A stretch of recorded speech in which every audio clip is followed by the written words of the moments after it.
Hello everyone, I'm Reena and this is our eighth video regarding the poem In Memory of William Butler Yeats written by Weston Hughes Auden. This is the eighth video of this poem and in this video we will discuss line number from 62 to 71. Okay, dear students.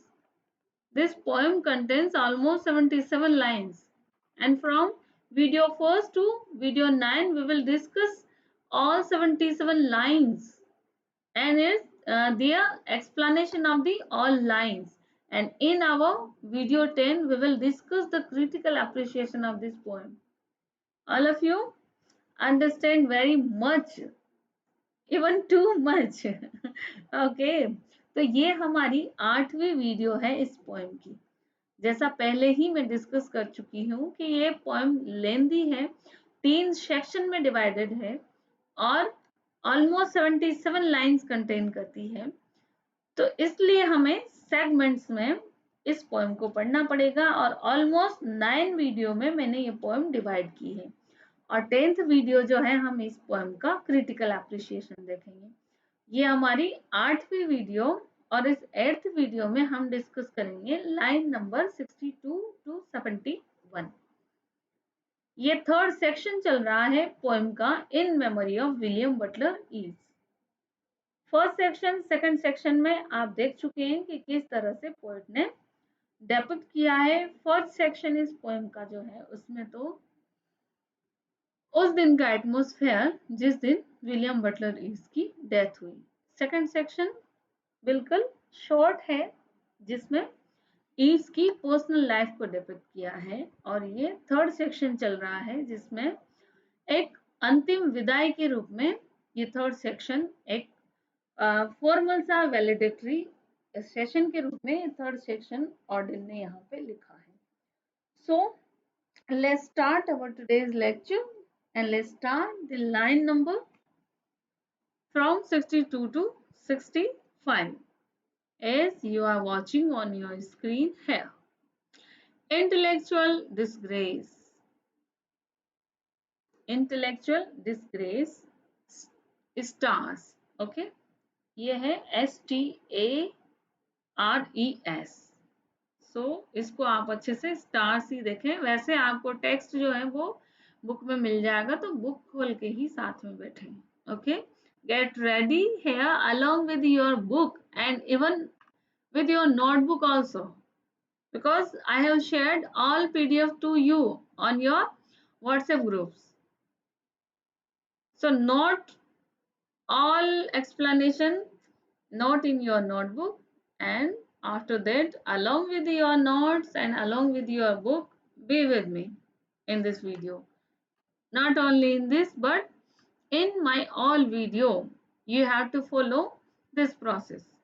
Okay, so intellectual disgrace stars from every human face, and the seas of pity lie locked and frozen in each eye. Means यहाँ पे उस समय के atmosphere का वर्णन poet कर रहा था कि किस तरह से सारे यूरोपियन कंट्री हैं जो एक दूसरे को इतने हेट्रेड से देख रहे हैं और एक दूसरे से सेपरेटेड हो गए हैं, और किस तरह से जो है पूरे ये बड़े बड़े लीडर हैं जैसे हिटलर मुसोलिनी जैसे वो एक सेकंड वर्ल्ड वार करने को ही उतारू है। तो ऐसा डार्क मेयर सा एटमॉस्फेयर इससे पिछली लाइन में हमने देखा और उसी को ही ऑर्डन आगे बढ़ा रहे हैं। So in these lines again Auden says that the whole Europe was filled with hatred that time. उस समय पूरा यूरोप जो है वो नफरत से भरा हुआ था, एक दूसरे को सेपरेट किए हुए थे। So here the poet says that we could see intellectual disgrace and the face of every European, और एक इंटेलेक्चुअल डिसग्रेस जो है हम सभी यूरोपियन के फेस पे देखा जा सकता था उस समय जिस समय ये पोएम लिखी गई, जिस समय ईट्स की डेथ हुई। The time was that January 1939. Okay, so intellectual disgrace means, what is mean of intellectual disgrace? Intellectual disgrace means hatred to each other which was dual. that time in all European countries. और intellectual disgrace means वो hatred जो उस समय के सभी country में, सभी European countries में देखी जा सकती थी. It seems it seems the pity or fellow feeling in the hearts of the people was disappeared. Means it seems the pity or fellow feeling in the hearts of the people was disappeared.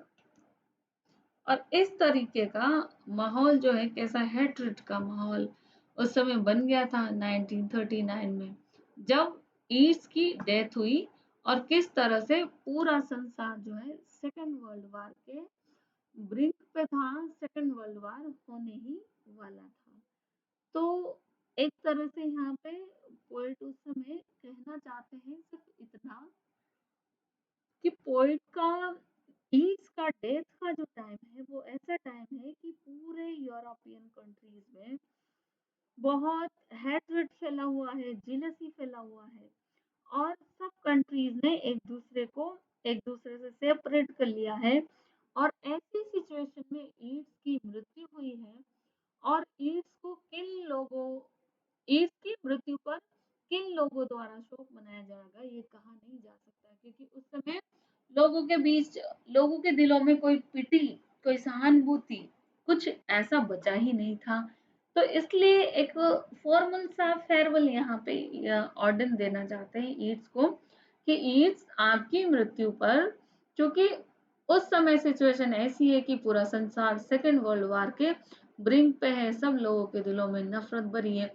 तो हो सकता है कि सारे लोग तुम्हें farewell देने आए नहीं आए, सारे लोग तुम्हारी मृत्यु पर शोक मनाए कि नहीं मनाए, लेकिन जो तुम्हारे ग्रेट एडमिरल हैं वो तुम्हारी मृत्यु पर शोक जरूर मनाएंगे.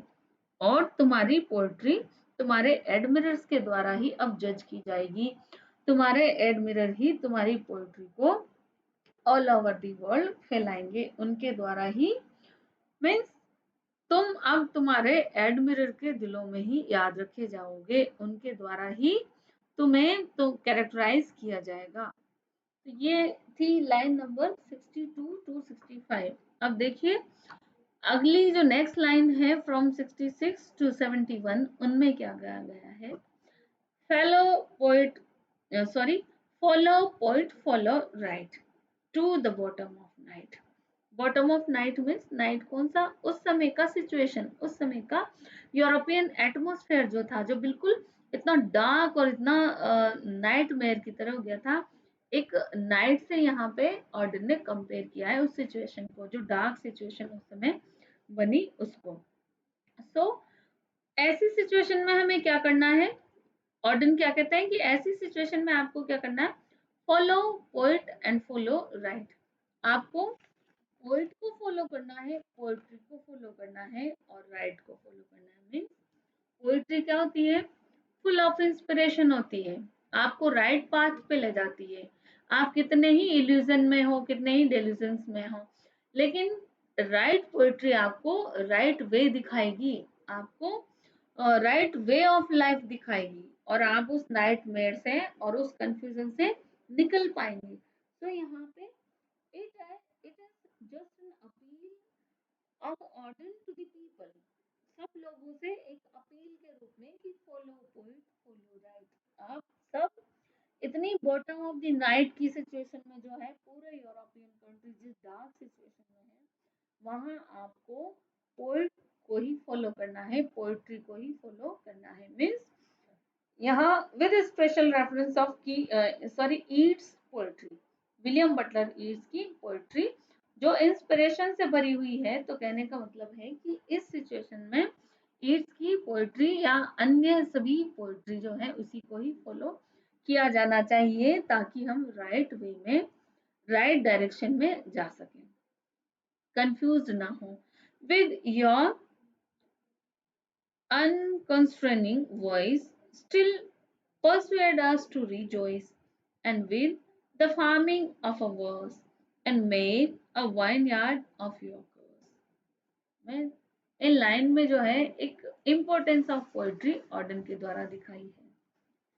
So, in the above lines, the poet says that the poet always shown right path, so follow the right path shown by the poets. Means कवि के द्वारा हमेशा ही सही मार्ग दिखाया जाता है, तो आप कवि को फॉलो करें, पोइट्स को फॉलो करें, उसकी पोइट्री को फॉलो करें, so that you can able to choose the right way of life during such dark situation as which was created that time in the holy era.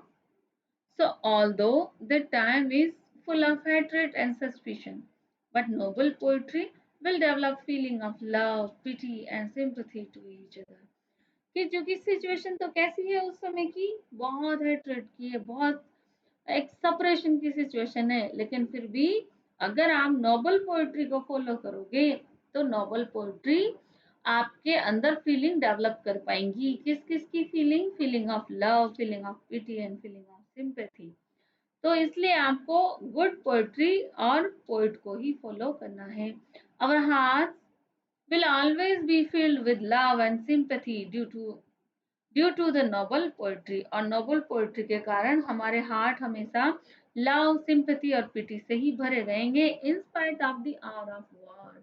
जैसा कि उस समय जो हॉरर था वार का, सेकेंड वर्ल्ड वार का, उस हॉरर के टाइम पे भी वो गुड पोएट्री आपके हार्ट्स को भरे रखेगी पिटी से, सिंपैथी से और लव से। And next the poet uses the word vineyard. यहाँ पे लास्ट लाइन में जो उन्होंने बोला है, with the farming of a verse make a vineyard of the curse, means vine yard का जो यूज किया है वर्ड का, वो किस लिए किया है? For blessing in contrast with the curse. Means curse उस समय जो सिचुएशन थी, कर्स की सिचुएशन बन गई थी, सेकेंड वर्ल्ड वॉर कर्स ही था एक तरीके से ह्यूमैनिटी के लिए। तो उस कर्स के टाइम पे एक वाइन यार्ड एक ब्लेसिंग का काम करेगी नोबल पोएट्री, इसलिए आप नोबल पोएट्री को ही फॉलो करें। And next Auden says that only noble poetry can turn a curse into the blessing। जैसा लास्ट लाइन में बोलते हैं ना, make a vineyard of the curse means कि उस कर्स की सिचुएशन को ब्लेसिंग में कौन? सिर्फ नोबल पोएट्री ही उसको ब्लेसिंग में बदल सकती है। It make us rejoice despite of the curse of war. War के टाइम पे भी हमें तरोताजा रखेगी noble poetry, and that threatens to destroy humanity. Humanity को खत्म करने का जो थ्रेटन कौन दे रहा है? वो कर्स, जो कर्स की सिचुएशन, जो एक डार्क सेकेंड वर्ल्ड वॉर की सिचुएशन बन गई है, तो उस सिचुएशन में भी नोबल पोएट्री जो है वो हमें लव, पिटी, सिंपैथी से पूरा फिल कर देगी और इस तरह से उस कर्स को ब्लेसिंग में बदल देगी। Means here Auden opines that the noble poetry can give birth to the love, kindness, and pleasures in spite of the limitations of human life।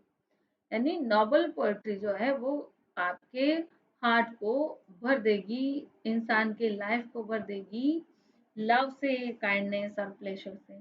तो इस तरह से यहाँ पे ऑर्डन शो करते हैं इम्पोर्टेंस ऑफ ग्रेट पोएट्री, किस तरह से आपको ग्रेट पोएट्री को फॉलो करना है ताकि आप अपने जीवन में राइट वे चूज कर सके, राइट पाथ पर चल सके in spite of so much too much dark situation, i.e. we can say in this poem the situation was too much dark, like the nightmare when the whole world was on the brink of another world war, and in spite of this situation the great poetry like the poetry of William Butler Yeats can make the human being full with love, full with kindness, full with sympathy in spite of all these miserable conditions.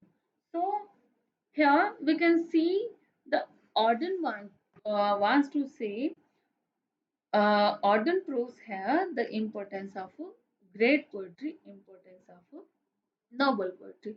So dear students, this is our today's video number 8 regarding the poem In Memory of William Butler Yeats written by Auden. And in this video we have discussed line number 62 to 71 and our remaining lines, the line number 72 to 77 we will discuss in our next video, in video number 9.